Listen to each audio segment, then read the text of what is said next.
స్వాగతం. వార్తల్లోని ముఖ్యాంశాలు.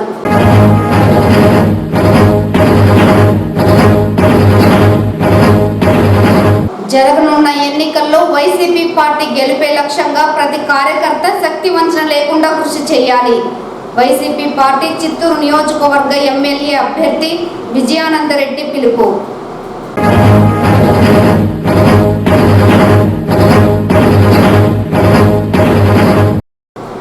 జిల్లాలో ఎన్నికల ప్రవర్తన నియమావళి ఉల్లంఘనపై అందే ప్రతి ఫిర్యాదుపై చర్యలు చేపట్టడం జరుగుతుంది. జిల్లా ఎన్నికల అధికారి షణ్మోహన్.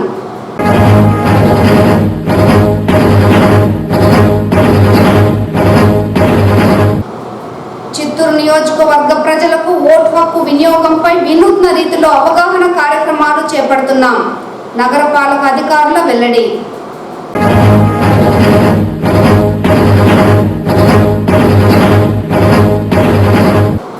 జనన మరణ ధృవీకరణ పత్రాలతో పాటు మ్యారేజ్ సర్టిఫికేట్లు తలెత్తే సమస్యలపై అవగాహన కార్యక్రమాలు డిఎల్ఎస్ఏ ద్వారా చేపడుతున్నాం. జిల్లా న్యాయ సేవాధికార సంస్థ కార్యదర్శి కరుణకుమార్. వార్తల్లోని వివరాలు.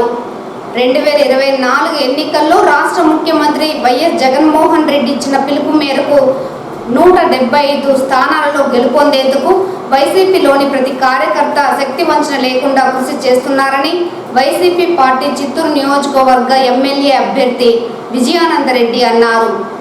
గురువారం చిత్తూరు నియోజకవర్గ పరిధిలోని గుడిపాల మండలం ఏఎల్పురంలో ఎన్నికల ప్రచార కార్యక్రమాన్ని విజయానందరెడ్డి చేపట్టారు. ఈ సందర్భంగా ప్రతి గడపలోనూ వైసీపీ ప్రభుత్వానికి బ్రహ్మరథం పడుతూ ప్రజలు తమ సంఘీభావాన్ని తెలియజేశారు. అనంతరం విజయానందరెడ్డి మీడియాతో మాట్లాడుతూ గడిచిన 5 సంవత్సరాల కాలంలో రాష్ట్ర ముఖ్యమంత్రి వైఎస్ జగన్మోహన్ రెడ్డి సంక్షేమ అభివృద్ధి కార్యక్రమాలను ప్రతి గడపకు తీసుకువెళ్లడం జరిగిందని, విద్యార్థులకు ఉత్తమ విద్య అందించడంతో పాటు నాడు నేడు ద్వారా స్కూళ్ల రూపురేఖలకు మార్చారని గుర్తు చేశారు. అంతేకాకుండా అవ్వాతాతల ముఖంలో చిరునవ్వులు కురిపించే విధంగా పింఛన్ల పంపిణీ కార్యక్రమాలను వాలంటీర్ల ద్వారా చేపట్టడం జరిగిందని, ఈ నేపథ్యంలో రాష్ట్ర ముఖ్యమంత్రి జగన్మోహన్ రెడ్డి చేసిన అభివృద్ధి సంక్షేమ కార్యక్రమాలకు ప్రజలు తన వంతు బాధ్యతగా 2024 ఎన్నికల్లో మరోసారి వైసీపీ ప్రభుత్వాన్ని అధికారంలోకి తీసుకువస్తామని హామీ ఇవ్వడం శుభ పరిణామమన్నారు.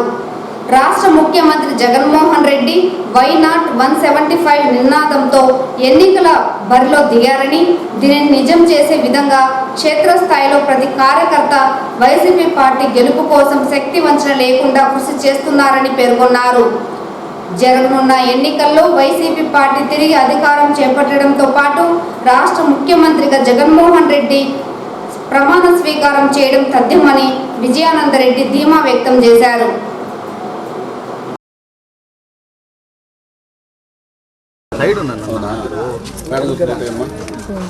ఫ్యాన్ గుర్తుకోటే తిరుగు దేనికేస్తావమ్మా? జగనన్న గుర్తు. మీ పిల్లకాయలు చదివిస్తూ ఉండేది కూడా జగనన్న. ఫ్యాన్ గుర్తుకోటేమ్మా.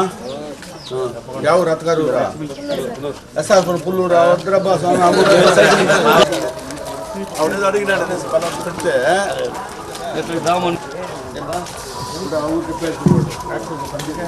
వింటారా? ఏడా వివేకానంద యువతి ఫీజు కడతా ఉండేది. మమ్మీ కాదు జగనన్న మీకు అకౌంట్లో కడతా ఉండేది. ఎవరు మమ్మీ కట్టా అడుగు. మీ మమ్మీ కట్టిందేమోనే జగనన్న వాళ్ళ. అవునా? జగనన్న మమ్మీ వాళ్ళు చెప్పాలా. నన్ను తెలుసా? చూస్తున్నా వద్దన్నా. దేనికి కొట్టేసావు? నాకేంటి గుర్తేనా? చెప్తే కదా ఏం రాలేదా? కాలేజ్ ఫీజు వస్తుంది. ఎందుకు రాదా? ఫ్యాన్ గుర్తుకోటే అమ్మా. చెప్పు మా జగన్ అని చెప్పామే. ఎవరా?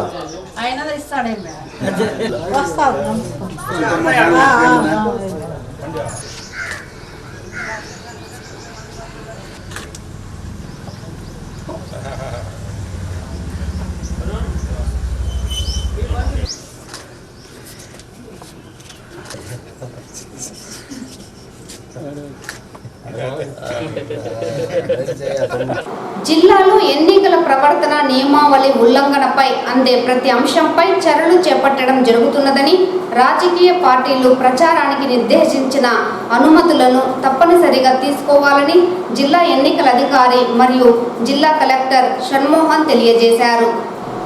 గురువారం జిల్లా సచివాలయంలోని సమావేశపు మందిరంలో గుర్తింపు పొందిన రాజకీయ పార్టీల ప్రతినిధులతో ఎంసీసీ స్టాండింగ్ కమిటీ సమావేశం జిల్లా ఎన్నికల అధికారి మరియు జిల్లా కలెక్టర్ అధ్యక్షతన నిర్వహించారు. ఈ సందర్భంగా జిల్లా ఎన్నికల అధికారి షణ్మోహన్ మాట్లాడుతూ, జిల్లాలో ఎన్నికల షెడ్యూల్ విడుదల అయినప్పటి నుండి ఎన్నికల ప్రవర్తన నియమావళి ఉల్లంఘనకు సంబంధించి వచ్చే ప్రతి అంశంపై క్షుణ్ణంగా పరిశీలించి చర్యలు చేపట్టడం జరుగుతున్నదని స్పష్టం చేశారు. కేంద్ర ఎన్నికల కమిషన్ నిర్దేశించిన మార్గదర్శకాల మేరకు ఆయా రాజకీయ పార్టీలు ప్రచార సందర్భంలో ముందస్తు అనుమతి తప్పనిసరి అని, అయితే ఇందుకు 48 గంటలు ముందుగా సువిధ పోర్టులో దరఖాస్తు చేసుకోవాల్సి ఉంటుందని తెలిపారు. విభిన్న ప్రతిభావంతులకు 85 సంవత్సరాలు పైబడ్డ వారికి హోమ్ ఓటింగ్ విధానంపై కసరత్తు చేయడం జరుగుతున్నదని, హోమ్ ఓటింగ్ విధానం అమలు విధానంను రాజకీయ పార్టీల ప్రతినిధులకు వివరించారు. జిల్లాలోని 7 నియోజకవర్గాల పరిధిలో గల కమాండ్ కంట్రోల్ రూమ్ వివరాలను రాజకీయ పార్టీల ప్రతినిధులకు అందజేయాలని కోరగా, కమాండ్ కంట్రోల్ రూమ్ వివరాలను రాజకీయ పార్టీల ప్రతినిధులకు అందజేయాలని జిల్లా ఎన్నికల అధికారి డిఆర్ఓకు సూచించారు. రాజీనామా చేసిన వాలంటీర్లు వారికి కేటాయించిన మొబైల్స్, సిమ్ కార్డ్ వివరాలను సంబంధిత అధికారులకు అందజేయాలని తెలుపగా, జిల్లా ఎన్నికల అధికారి స్పందిస్తూ రాజీనామా పత్రాన్ని ఆమోదించిన తర్వాతనే వాలంటీర్లు తొలగించినట్లు అవుతుందని, మొబైల్, సిమ్ కార్డులను తీసుకునే విధంగా ఆదేశాలు ఇస్తామని వివరించారు. ఈ సమావేశంలో జిల్లా జాయింట్ కలెక్టర్ మరియు చిత్తూరు నియోజకవర్గ RO Srinivasulu, DRO Pullaiah, trainee deputy collector Lakshmi Prasanna, రాజకీయ పార్టీల ప్రతినిధులైన BJP Atluri Srinivas, CPI Gangaraju, Congress party Bhaskar, TDP Surendra Kumar, YSRCP Uday Kumar, ఇతర సంబంధిత అధికారులు పాల్గొన్నారు.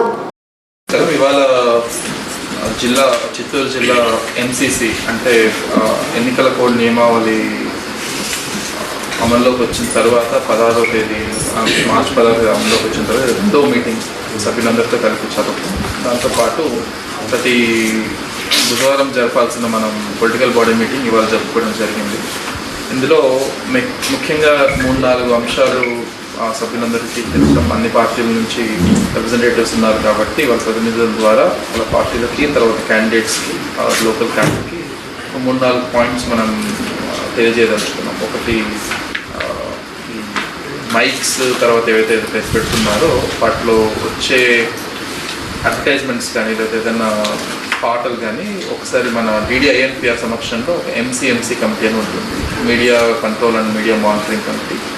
సో ఆ స్పీచ్ కానీ లేకపోతే ఏదైనా సాంగ్ కానీ జస్ట్ ఇది మనం పబ్లిష్ చేస్తున్నాము ఆర్ ఇది మనం స్పీకర్లో పెడుతున్నాము చెప్పి పర్మిషన్ తీసుకొని మనం ప్లే చేయాల్సిన అవసరం ఉంది. తర్వాత రెండవది, సభ్యులందరి వైపు నుంచి ఈ ఎంసీసీకి సంబంధించి ఎక్కడైనా కానీ ఇంకా వైలేషన్స్ అంటే ముఖ్యంగా ఏదైనా ఫోటోలు కానీ లేదంటే ఏదైనా పార్టీ సింబల్స్ ఉన్న చోట ఏదైనా కంప్లైంట్స్ ఉన్నా ఈరోజు తీసుకోవడం జరిగింది. అండ్ మా వైపు నుంచి తీసుకున్న యాక్షన్ కూడా జరగడం జరిగింది. అలాగే వారి వైపు నుంచి కూడా 1-2 సజెషన్స్ మన ఎలక్షన్ కమిషన్ వారికి రిగార్డింగ్ హోమ్ ఓటింగ్ గురించి, తర్వాత డోర్ టు డోర్ క్యాన్వాసింగ్ గురించి ఎలక్షన్ కమిషన్ వారి దృష్టికి తీసుకెళ్లాల్సిన ఇష్యూస్ చెప్పడం జరిగింది. సో ఇప్పటి వరకు మనం చిత్తూరు జిల్లాలో అత్యంత ప్రశాంత వాతావరణంలో ఇంతవరకు కోడ్ విషయంలో ఎలాంటి పెద్దగా సంఘటనలు జరగలేదనే చెప్పుకోవాలి. ఇక మీదటి కూడా ఎలక్షన్ అయిపోయి కౌంటింగ్ అయిపోయేంత వరకు అందరూ ఇలానే అందరూ ఆల్ పార్టీస్ సహకరిస్తారని కోరుకుంటూ వారికి ప్రతి అంశంలో జిల్లా వైపు నుంచి అత్యంత పారదర్శకంగా, అత్యంత అప్రోచబుల్గా అంటే దేనికైనా సరే మేము ఒక మెసేజ్ ఆర్ ఫోన్ అవే. సో ఎప్పుడైనా అందుబాటులో ఉంటామని తెలుపుకుంటాం. Thank you so much. Chittoor నియోజకవర్గ పరిధిలోని ఓటు హక్కు వినియోగంపై అవగాహన కల్పించడంతో పాటు ఓటు అనే ఆయుధాన్ని ప్రతి ఒక్కరూ సద్వినియోగం చేయాలని వినూత్న రీతిలో నగరపాలక అధికారులు అవగాహన కార్యక్రమాలు చేపడుతున్నారు. కదలి రండి, ఓటు వేయండి, ప్రతి ఓటు ముఖ్యమైనదే అంటూ ఇటుక బట్టీలో పనిచేసే ఓటర్లకు ఓటు హక్కుపై అవగాహన కల్పించారు. ఎన్నికల కమిషన్ కలెక్టర్ మరియు జిల్లా ఎన్నికల అధికారి షగలి షణ్మోహన్, ఐఏఎస్, ఆర్ఓ మరియు జేసీ శ్రీనివాసులు వారి ఆదేశాల మేరకు స్వీప్ కార్యక్రమాలలో భాగంగా ఏఆర్ఓ కమిషనర్ అరుణ మార్గనిర్దేశంలో నగరపాలక నోడల్ టీం గురువారం నగరపాలక పరిధిలోని సాంబయ్య కండ్రిగ వద్దనున్న ఇటుక బట్టీలో పనిచేసే కార్మికులకు ఓటు హక్కు ప్రాధాన్యత, ఈవీఎంల వినియోగంపై అవగాహన కల్పించారు. బట్టీలోని ఓటర్లు సార్వత్రిక ఎన్నికల్లో తప్పనిసరిగా ఓటు హక్కు వినియోగించుకోవాలన్నారు. ఎలాంటి ప్రలోభాలకు లోను కాకుండా ఓటు హక్కు వినియోగించుకోవాలని చైతన్యపరిచారు. ఈవీఎంలు ఎలా పనిచేస్తాయి, ఓటు వేయడం ఎలా, వేసిన ఓటు సక్రమంగా నమోదయ్యిందా లేదా అని ఎలా తెలుసుకోవాలో వివరించారు. ఈ కార్యక్రమంలో స్వీప్ అసిస్టెంట్ నోడల్ అధికారి, ఇన్ఛార్జ్ ఎంహెచ్ఓ చిన్నయ్య, టీం సభ్యులు పాల్గొన్నారు. కాబట్టి అది తీసుకోండి. ఖచ్చితంగా అందరూ కూడా ఎంతమంది మీ దగ్గర ఉన్నారో కాంగ్రెస్ మెంబర్స్ వాళ్ళందరూ కూడా 18 దాటిన వాళ్ళందరూ కూడా ఓటు హక్కు సంబంధించిన వాళ్ళందరూ కూడా పోయి మీ ఓటు హక్కుని మాత్రం దయచేసి అందరూ వినియోగించుకోండి. మనం దీన్ని ఇచ్చుకోకూడదు. ఆ రోజు ఖచ్చితంగా అందరూ సెలవు బాబు, ఆ రోజు సెలవు ఇచ్చేసానమ్మా. ఆ రోజు సెలవు ఇచ్చేస్తే జననం, మరణ పత్రాలు, మ్యారేజ్ సర్టిఫికెట్లలో తలెత్తే సమస్యలపై అవగాహన కార్యక్రమాన్ని స్థానిక రిజిస్ట్రేషన్ కార్యాలయంలో డిఎల్ఎస్ఏ కార్యదర్శి కరుణకుమార్ నిర్వహించారు. భార్యాభర్తల మధ్య డైవర్స్ కోసం దరఖాస్తు చేసినప్పుడు ఇతర కోర్టు సమస్యలలో మ్యారేజ్ సర్టిఫికేట్ తప్పనిసరి అన్నారు. జననం, మరణ పత్రాలు కూడా పలు సమస్యల పరిష్కారంలో కీలక పాత్ర పోషిస్తుందన్నారు. జననం, మరణ పత్రాలు, మ్యారేజ్ సర్టిఫికేట్లలో తలెత్తే సమస్యలపై అవగాహన కార్యక్రమాన్ని స్థానిక రిజిస్ట్రేషన్ కార్యాలయంలో డిఎల్ఎస్ఏ కార్యదర్శి కరుణకుమార్ నిర్వహించారు. భార్యాభర్తల మధ్య డైవర్స్ కోసం దరఖాస్తు చేసినప్పుడు ఇతర కోర్టు సమస్యల్లో మ్యారేజ్ సర్టిఫికేట్ తప్పనిసరి అన్నారు. జనన, మరణ పత్రాలు కూడా పలు సమస్యల పరిష్కారంలో కీలక పాత్ర పోషిస్తుందన్నారు. దీనిపై ప్రజల్లో అవగాహన కల్పించడంతో పాటు జనన, మరణ ధ్రువపత్రాల ఆవశ్యకతపై తగు సలహాలు, సూచనలు కూడా అందజేయడం జరుగుతోందన్నారు. ప్రజలు కూడా ఎలాంటి నిర్లక్ష్యం వహించకుండా జనన, మరణ ధృవీకరణ పత్రాలను తమ వద్ద ఉంచుకోవాలని సూచించారు.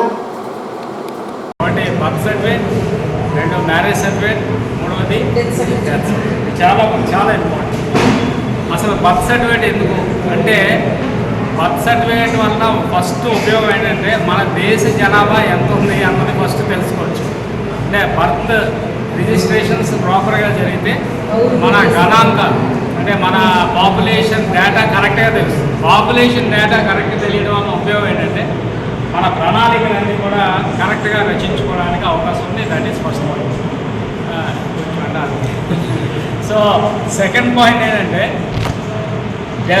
బర్త్ సర్టిఫికేట్ వల్ల ఫస్ట్ మీరు ఎవరైనా గవర్నమెంట్ ఎంప్లాయీ ఉన్నారనుకోండి, ఆ గవర్నమెంట్ ఎంప్లాయీ ద్వారా రిటైర్మెంట్ అన్నది అంతే కదా సార్, ఎప్పుడైతే ఆయన రిటైర్ అవుతారో పదవి విరమణ చేస్తారన్న పాయింట్ని బర్త్ సర్టిఫికేట్ బేస్ మీద డిసైడ్ అవుతారు.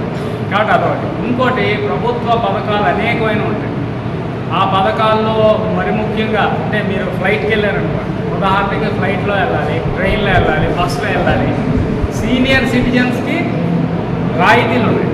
ఉదాహరణకి మనం కొన్ని ఫ్లైట్లు ఏం చేస్తాయంటే, కొన్ని మనం విమానాల్లో ప్రయాణం చేయాలనుకున్నప్పుడు కొన్ని ఫ్లైట్స్ అవుట్ రైట్గా 50% రిబేట్ ఇచ్చేస్తాం సీనియర్ సిటిజన్స్. అంటే సపోజ్ 10,000 రూపాయలు ఫ్లైట్ టికెట్ అనుకోండి, మరి 5,000కి. సో ఇది ఎట్లా అంటే బర్త్ సర్టిఫికేట్ బేస్ మీద ఏదైనా సరే డిసైడ్ అవుతుంది మీరు సీనియర్ సిటిజన్ కాదా. అలాగే ప్రభుత్వ పథకాలు ఉంటాయి. ఈ ప్రభుత్వ పథకాలన్నీ కూడా డిసైడ్ అయ్యేది మ్యాక్సిమం అంటే ఓల్డ్ ఏజ్ పెన్షన్స్ ఇవన్నీ కూడా డిసైడ్ అయ్యేది బర్త్ సర్టిఫికేట్. కాబట్టి ఎవరైనా సరే తల్లిదండ్రులు తమ పిల్లలు పుట్టిన వెంటనే ఈ బర్త్ అన్నది రిజిస్ట్రేషను మన కార్యాలయానికి వచ్చి మీరు ఇప్పుడు ఆన్లైన్లో కూడా అప్లై చేయొచ్చు అనుకుంటున్నాను. ఆన్లైన్లో అప్లై చేయాలి. సో ఆ విధంగా బర్త్ సర్టిఫికేట్ అన్నది పొందాలి. ఇకపోతే మ్యారేజ్ సర్టిఫికేట్. ఈ మ్యారేజ్ సర్టిఫికేట్ వల్ల ఏంటి ఉపయోగం ఏంటంటే, ఈ మ్యారేజ్ సర్టిఫికేట్ వల్ల ఫస్ట్ ఇద్దరు వ్యక్తులకి వివాహం అయ్యింది ఖచ్చితంగానే మనకు ఒక ఆధారం, ఫస్ట్ పాయింట్. సెకండ్ పాయింట్ ఏంటంటే, ఎవరైనా సరే విదేశాలకి తన భార్యను తీసుకెళ్ళాలంటే చాలా కంట్రీస్ ఏం చేస్తాయంటే ఈ మ్యారేజ్ సర్టిఫికేట్ అడుగుతాయి. కాబట్టి అక్కడే ఉపయోగం. మూడోది ఏంటంటే సపోజ్ భార్యాభర్తలు గొడవ వచ్చి విడిపోవాలని నా కాన్సెప్ట్ వరకు వెళ్ళిపోయినప్పుడు డైవర్స్కి అప్లై చేయాలి అనుకుంటే ఈ మ్యారేజ్ సర్టిఫికేటే బేసిస్. కాబట్టి ఈ విధంగా మనం చూస్తే ఈ బర్త్ సర్టిఫికేట్ వలన అలాగే మ్యారేజ్ సర్టిఫికేట్ వలన ఇంకోటి మ్యారేజ్ సర్టిఫికేట్ వలన ఒక అడ్వాంటేజ్. ఇప్పుడు ఇద్దరు భార్యాభర్తలు సపోజ్ ఒక భర్త ఉన్నాడు, తన రిజిస్ట్రేషన్ తన సర్వీస్ రిజిస్టర్లో ఎవరిని నామినీ చూపించలేదు అనుకోండి. ఎవరిని సార్ నామినీ చూపించలేదు. నామినీ అంటే చనిపోయిన తర్వాత నాకు సంబంధించినవన్నీ ఎవరికి వస్తాయని అందులో ఆ సర్వీస్ రిజిస్టర్లో రాయలేదు. అప్పుడు ఎలాగ అప్పుడు మ్యారేజ్ భార్యకే వస్తుంది. కానీ ఇప్పుడు ఇంకోటి అక్కడ ఇంకొక ఆవిడ ఉంటుంది డిసైడ్. అప్పుడు మ్యారేజ్ సర్టిఫికేట్ కానీ మనం ప్రొడ్యూస్ చేస్తే వెంటనే ఓహో అమ్మ నువ్వు అడుగుతున్నావు కానీ నువ్వు భార్య అంటున్నావు కానీ దీనికి రిజిస్ట్రేషన్ లేదు, నువ్వు భార్య రిజిస్ట్రేషన్ ప్రకారం మ్యారేజ్ సర్టిఫికేట్ ప్రకారంగా పలానా ఆవిడే భార్య అని వెంటనే నామినేషన్ లేకపోయినా సరే మనం ఆ ఎంప్లాయీ తాలూకా బెనిఫిట్స్ని ఎవరికి ఇవ్వాలన్నది డిసైడ్. కాబట్టి ఇలాగా చెప్పుకుంటూ పోతే 3 బెనిఫిట్స్ మ్యారేజ్ సర్టిఫికేట్. లేకపోతే లాస్ట్లో డెత్ సర్టిఫికేట్. ఇందాక రంజాన్ పండుగ పర్వదినాన్ని పురస్కరించుకొని నగరంలోని మసీదులలో మౌలిక వసతుల కల్పనకు నగరపాలక అధికారులు తగు ఏర్పాట్లు చేపట్టాలని ప్రభుత్వ ఖాజీ సయ్యద్ కమాలుల్లా జుహూరి అన్నారు. గురువారం చిత్తూరు నగరపాలక సంస్థ కార్యాలయంలో నగర కమిషనర్ అరుణకు ముస్లిం మైనార్టీ నేతలు రంజాన్ పండుగ పర్వదినాన్ని పురస్కరించుకొని మసీదుల్లో చేయవలసిన ఏర్పాట్లకు సంబంధించిన వినతి పత్రాన్ని నగర కమిషనర్ అరుణకు అందజేశారు.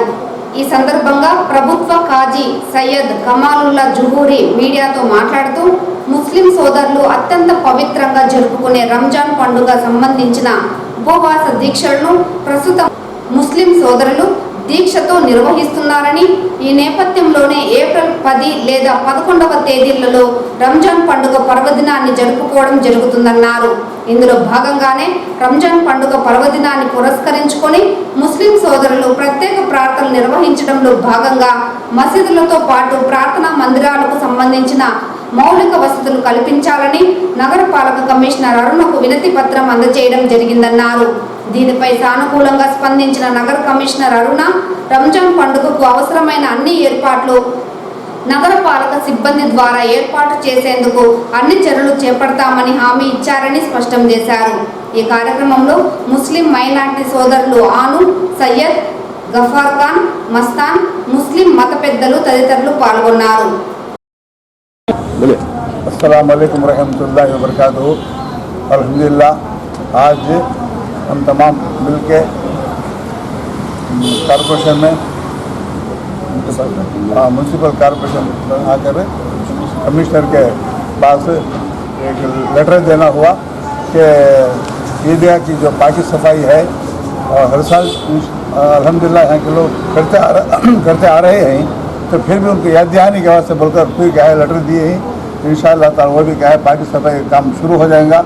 और ये बात भी आप तमाम हज़रात को सुनाना मैं ज़रूरी समझता हूँ कि चांद के ताल्लुक़ से अगर 29 अगर हो तो 10 तारीख को ईद होगी, अगर 29 नहीं तो 30 के लिहाज से 11 तारीख को इंशाअल्लाह ताला ईद मुक़र्रर हो जाएंगी और ईदगाह में नमाज इंशाअल्लाह होगी। और ख़रीब में ईद का टाइम जो है वक्त और ऐलान तमाम का किया जाएगा। शुक्रिया। अस्सलाम वालेकुम। ఈరోజు మా మత గురు హాయ్ సాబ్, మా అంజుమన్ కమిటీ, మా కార్పొరేటర్, మా స్నేహితులు అందరూ కలిసి మా కమిషనర్ మేడంని కలవడం జరిగింది. మా ఈద్గా అని ప్రతి సంవత్సరం వచ్చి మేడంకి మేము ఒక సలహాలు సూచనలు ఇస్తూ ఉంటాం. ఈసారి మా ఈద్గాకి సంవత్సరం మరమ్మతులు చేయడానికి మేడం గారిని కోరడం జరిగింది. అదేవిధంగా మేడం గారు కూడా చాలా సానుకూలంగా స్పందించి మా ఒక మాటని చాలా గౌరవించి మేడం గారు మాకు పరిశుభ్రతలో మేము ముందు ఉంటామని చెప్పి మేడం గారు మాకు సహకరించడం జరిగింది. అదేవిధంగా వచ్చే నెల 10వ తేదీన 11వ తేదీన మా పండగ వస్తుంది రంజాను. ఆ రంజాన్ని పురస్కరించుకొని అక్కడ ఉండే ఈద్గాలో 10 నుంచి 12,000 మంది ముస్లిమ్స్ అందరూ ఏకతాటికి ఒకే స్థలం ఉండే స్థలాన్ని ఈద్గాని అక్కడ శుభ్రపరచడానికి మేడంని కోరడం జరిగింది. మేడం బాగా సానుకూలంగా స్పందించారు. ఎన్నికలు సమీపిస్తున్న తరుణంలో వైసీపీ నేతల ఆగడాలకు అడ్డు అదుపు లేకుండా పోతోందని జనసేన పార్టీ తిరుపతి నియోజకవర్గ ఉమ్మడి ఎమ్మెల్యే అభ్యర్థి ఆరణి శ్రీనివాసులు మండిపడ్డారు. ఈ సందర్భంగా ఏర్పాటు చేసిన మీడియా సమావేశంలో ఆయన మాట్లాడుతూ తిరుపతితో పాటు రాష్ట్రంలో వైఎస్ఆర్ కాంగ్రెస్ పార్టీని ఇంటికి సాగనంపేందుకు ప్రజలు సిద్ధంగా ఉన్నారని తెలిపారు. దేశం రాష్ట్ర వ్యాప్తంగా ఎన్నికల కోడ్ అమలులో ఉన్న రాష్ట్రంలో కొంతమంది పోలీసుల తీరు మారడం లేదని, పోలీసులు వైఎస్ఆర్ పార్టీ నేతలకు కొమ్ము కాస్తూ ఎన్నికల ప్రవర్తన నియమావళిని ఉల్లంఘిస్తున్నారని ఆగ్రహం వ్యక్తం చేశారు. రేణుగుంట గోడౌన్లో దొరికిన వైఎస్ఆర్ కాంగ్రెస్ ఎన్నికల ప్రచార సామాగ్రిని సీజ్ చేయడంలో అధికారుల తీరు ఆక్షేపణీయంగా ఉందని అన్నారు. టీడీపీ యువ నాయకుడు నారా లోకేష్ కాన్వాయ్ని పదే తనిఖీలు చేసిన పోలీసులు జగన్మోహన్ రెడ్డి బస్సు యాత్రకు సంబంధించిన కాన్వాయ్లను కనీసం తనిఖీ చేశారా అని సూటిగా ప్రశ్నించారు. ఎన్నికల కోడ్ అమలులో ఉన్న ప్రజాప్రతినిధులు తీరు మారకపోవడం బాధాకరమన్నారు. ఎవరు ఎన్ని కుట్రలు చేసినా జరగనున్న ఎన్నికల్లో కూటమి అభ్యర్థుల గెలుపు తథ్యమని ఈ సందర్భంగా ఆయన జోష్యం చెప్పారు. మీరు చేస్తున్న దౌర్జన్యాలు, మీరు చేస్తున్న ఎన్నికల కుయుక్తుల్లో భాగంగా రేణిగుంటలో గోడౌన్లలో ఎన్నికల సామాగ్రి పేరుతో దాదాపు 40 కోట్ల రూపాయల విలువైన ఎన్నికల సామాగ్రి చూపించి ఆ ముసుగులో బంగారు ఉంగరాలు, గడియారాలు, ఫ్యాన్లు, ఇంకా విలువైన వస్తువులు 100 కోట్లు కూడా దాంట్లో దాచిపెట్టడం జరిగింది. అవన్నిటిని కూడా నిన్న తెలుగుదేశం పార్టీ నాయకులు కూడా పోయి అక్కడ చూసి దాన్ని అంతా కూడా వెలికి తీసుకొని కలెక్టర్కు, ఎస్పీకి, ఎన్నికల కమిషన్కి కూడా ఫిర్యాదు చేయడం జరిగింది. వాటిని పైకి తీయండి. కంటైనర్లుగా అక్కడ సీసీ కెమెరాలు కూడా ఉన్నాయి. ఎన్ని కంటైనర్లు ఆ గోడౌన్లకు వచ్చాయి? నిన్న జరిగింది ఒక గోడౌన్, ఇంకా 3 గోడౌన్లలో ఉన్నాయి, ఇంకా 3-4 ప్లేసులలో ఉన్నాయి. ఇది రాష్ట్రానికి మొత్తానికి డబ్బులు, దానికి కావాల్సిన ప్రతి నియోజకవర్గానికి కావాల్సిన డబ్బులు కూడా సమకూరుస్తున్నారు. ఇది అరికట్టే రోజులు దగ్గరలోనే ఉంది. అది చిత్తూరు జిల్లాలోనే తిరుపతి పట్టణంలో రేణిగుంట సమీపంలో బయటపడడం జరిగింది. ఇవే కాకుండా కొన్ని జంటలు కూడా డమ్మీ ఈవీఎంలు కూడా పెట్టుకొని ఉన్నారు. ప్రజలు ఓట్లు వేయరని తెలిసిపోయింది. ఇంకా రెండో మార్గం ప్రత్యామ్నాయంగా రెండో మార్గం ఆలోచించారు. డమ్మీ ఈవీఎంలు కూడా బయటపడుతున్నాయి. నిన్న తనిఖీల్లో అవి కూడా కొన్ని భాగంలో డమ్మీ ఈవీఎంలు కూడా బయటపడాయి. ఇంకా కూడా 2-3 గోడౌన్లలో ఈ పరిసర ప్రాంతాల్లో పెట్టారు. ఇవన్నిటికి కూడా చెవిరెడ్డి నాయకత్వం వహించి ముఖ్యమంత్రి జగన్ గారి అనుచరుల సహాయ సహకారాలతో అధికారులను వశపరుచుకొని చేస్తున్నారు. ఖచ్చితంగా కూడా ఈ అధికారులు ఇంకన్నా మేల్కోనండి. ప్రజలు తిరుగుబాటు చేశారు. వీళ్ళు చేస్తున్న అరాచకాలకు, రాష్ట్రంలో జరుగుతున్న అరాచకాలకు అంతం చేస్తున్నదానికి సిద్ధమయ్యారు. దీనికి మా పవన్ కళ్యాణ్ గారు, చంద్రబాబు గారు, మోదీ గారు తోడొచ్చారు. వాళ్ళందరూ కూడా కలిసి రాబోయే రోజుల్లోనే ఆంధ్ర రాష్ట్రాన్ని ప్రక్షాళన చేయబోతారు. ఇప్పుడున్న పోలీస్ వ్యవస్థను కూడా ప్రక్షాళన చేసే రోజులు దగ్గర వచ్చాయి. పోలీసులు కూడా మేము ఒకటే చెప్తున్నాం, మీరందరూ కూడా గమనించి దీన్ని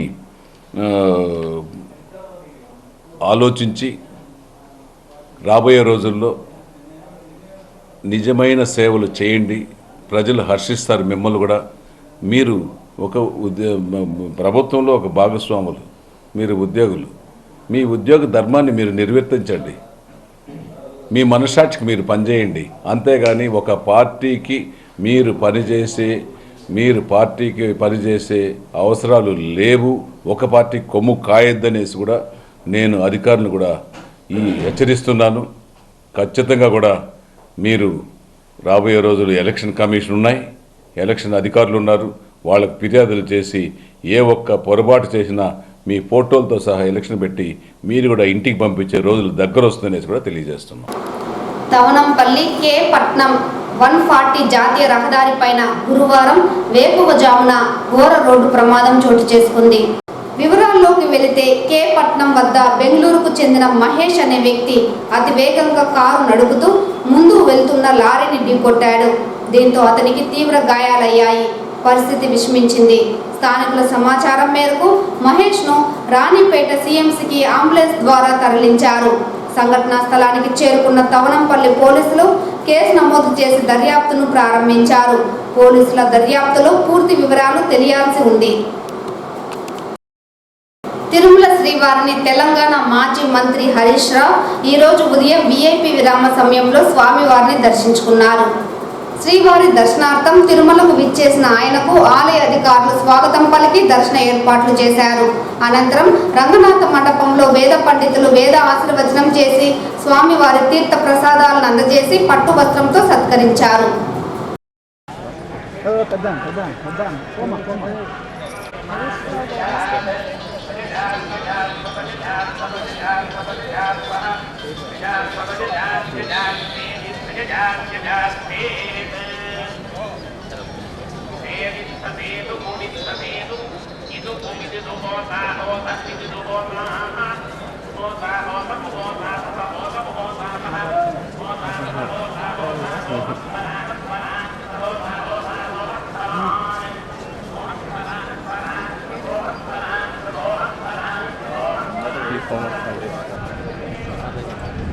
ఈ వార్తలు ఇంతటితో సమాప్తం. నమస్కారం.